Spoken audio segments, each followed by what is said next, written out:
The native country of the horse cannot with certainty be traced. He has been found varying materially in size, in form, and in utility in all the temperate, in most of the sultry, and in many of the northern regions of the Old World. In the sacred volume which, beside its higher claims to stand at the head of the farmer's library, contains the oldest authentic record of past transactions, we are told that, so early as 1650 years, 1,650 years before the birth of Christ, the horse had been domesticated by the Egyptians.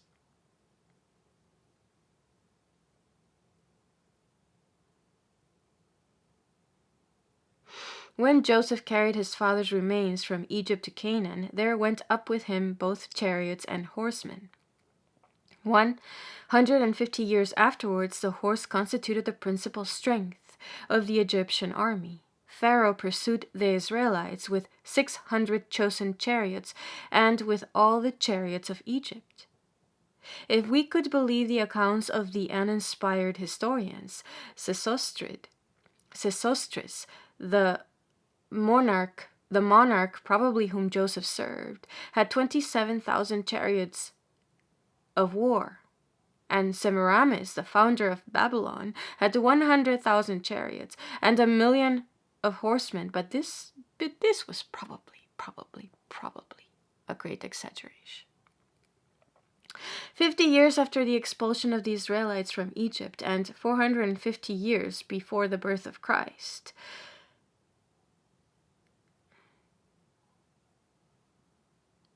50 years after the expulsion of the Israelites from Egypt, and 1,450 years before the birth of Christ, the horse was so far naturalized in Greece that the Olympic Games were instituted, including chariot and horse races. We have, therefore, sufficient evidence that the horse was, at a very early period, subjected to the dominion of man, and, unfortunately for the worst of purposes, the business of war.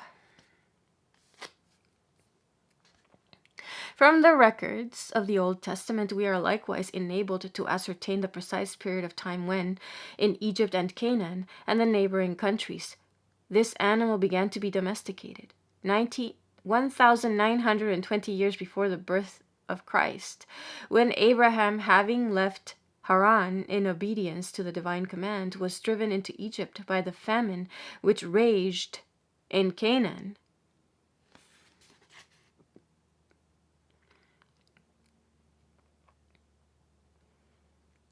Pharaoh offered him sheep and oxen and asses and camels. Horses would doubtless have been added had they then existed, or had they been subdued in Egypt.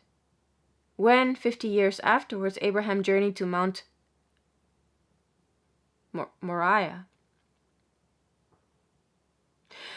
to offer up his only son, he rode up upon an ass, which, with all his wealth and power, he would scarcely have done had the horse been known.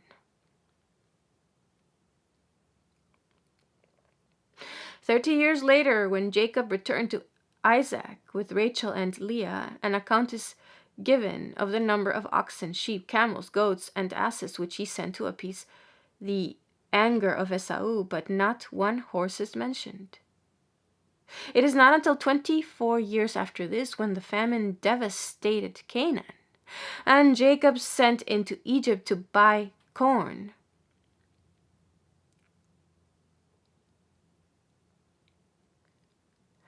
that horses are first heard of. Wagons, probably carriages drawn by horses, were sent by Joseph into Canaan to bring his father to Egypt. It would seem, however, that horses had been but lately introduced, and were not numerous or not used as beasts of burden for the whole of the corn, which was to be conveyed some 100 miles, and was to afford subsistence for Jacob's large household, was carried on asses. It appears then that about 1,740 years before Christ, horses were first used in Egypt, but they soon afterwards became so numerous as to form a considerable proportion of the Egyptian army. And when the Israelites returned into Canaan, the horse had been introduced and naturalized there, for the Canaanites went out to fight against Israel with horses and chariots, very many. The sacred volume therefore clears up a point upon which no other record throws any light, namely, the period when the horse first became the servant of man, at least in one part of the world, and that the most advanced in civilization, and before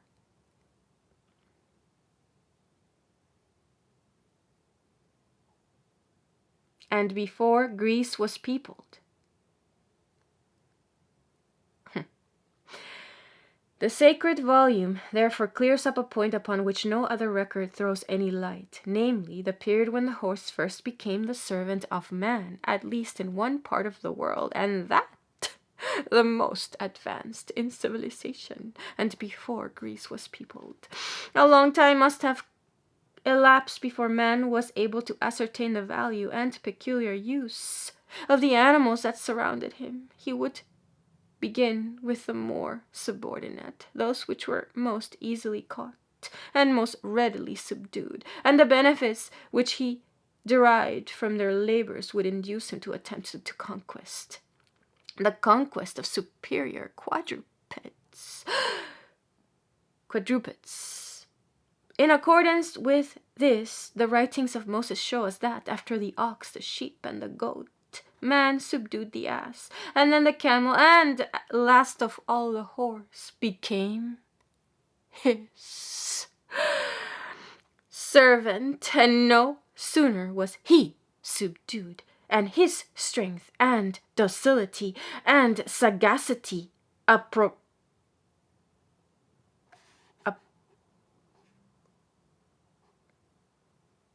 appreciated, than the others were comparatively disregarded, except in Palestine, where the use of the horse was forbidden by divine authority, and on extensive and barren deserts where he could not live. From Egypt, the use of the horse was propagated to other and distant.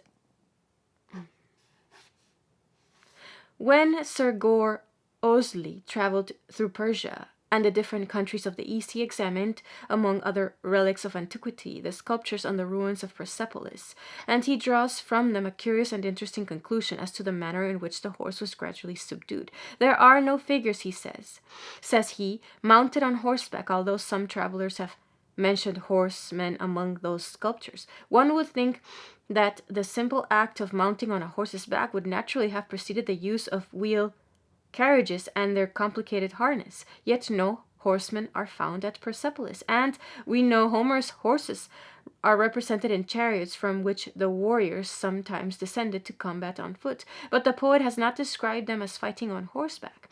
The absence of mounted figures might authorize an opinion that those sculptures had been executed before the time of Cyrus, whose precepts and example first inspired the Persians with a love of equestrian exercises, of which before his time they were wholly ignorant. From Egypt, the use of the horse was propagated to other and distant lands, and probably the horse himself was first transmitted from Egypt to several countries. The Greeks affirm that Neptune struck the earth with his trident, and a horse appeared. The truth is that the Thessalians,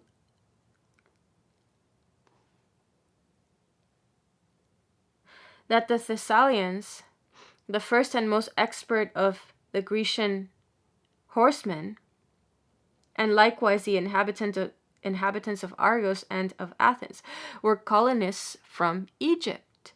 The Bible likewise decides another point, that Arabia, by whose breed of horses those of other countries have been so much improved, was not the native place of the horse. 600 years after the time just referred to, Arabia had no horses.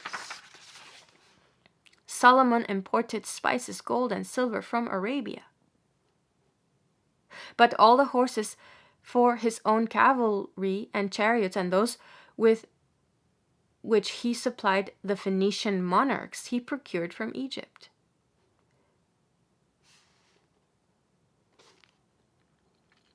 In the 7th century after Christ, when Mahomet attacked the Quraysh near Mecca, he had but 2 horses in his whole army, and at the close of his murderous campaign, although he drove off 24,000 camels and 40,000 sheep and carried away 24,000 ounces of silver, not one horse appears in the list of plunder. There is a curious record of the commerce of different countries, as at the close of the 2nd century. Among the articles exported from Egypt to Arabia, and particularly as presents to reigning monarchs, were horses. The historian gives us the price of the horse and the chariot at the time. A horse brought from Egypt, including probably the expense of the journey, cost 150 shekels of silver, which at 2 shillings 3 pence and 1/2 farthing each amounts to about 17 pounds 2 shillings. A chariot cost 600 shekels or 68 pounds 8 shillings, a most enormous sum at that early period, but little to him who expended more than 35 millions of pounds in gold alone to ornament the temple which he had built. In the 4th century, 200 Cappadocian horses were sent by the Roman emperor as the most acceptable present he could offer a powerful prince of Arabia. So late as the 7th century, the Arabs had few horses and those of little value. These circumstances sufficiently prove that, however superior may be the present breed, it is comparatively lately that the horse was naturalized in Arabia. The horses... These circumstances sufficiently prove that, however superior may be the present breed, it is comparatively lately that the horse was naturalized in Arabia. The horses of Arabia itself and of the southern parts of Europe are clearly derived from Egypt, but whether they were there bred or imported from the southwestern regions of Asia, or, as is more probable, brought from the interior of or northern coasts of Africa, cannot with certainty be determined. Troops of wild horses are found in the plains of Great Tartary, and also in several parts of South America. In neither, however, can we recognize an original race. The horses of Ukraine and those of South America are equally the descendants of those who had escaped from the slavery of man. The Tartar horses are fleet and strong and comparatively of an ordinary breed. Those of South America return almost unimpaired.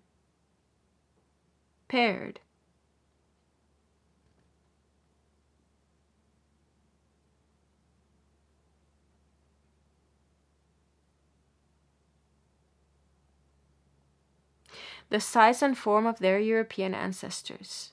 In no part of America, or of the more newly discovered islands of the Pacific, was the horse known until he was introduced by Europeans, and the origin of the horses of Tartary has been clearly traced to those who were employed in the siege of Azov in 1657, but which were turned loose for want of forage.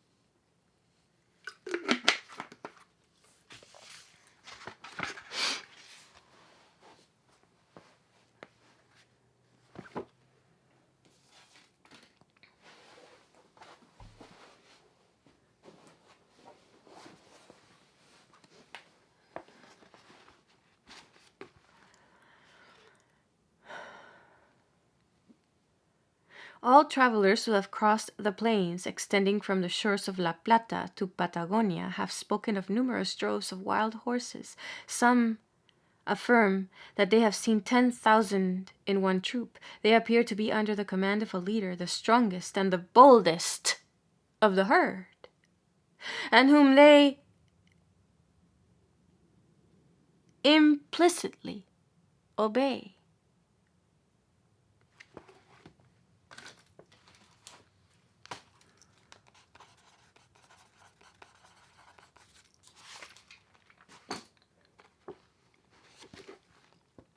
A secret instinct teaches them that their safety consists in their union and in a principle of subordination. The lion, the tiger, and the leopard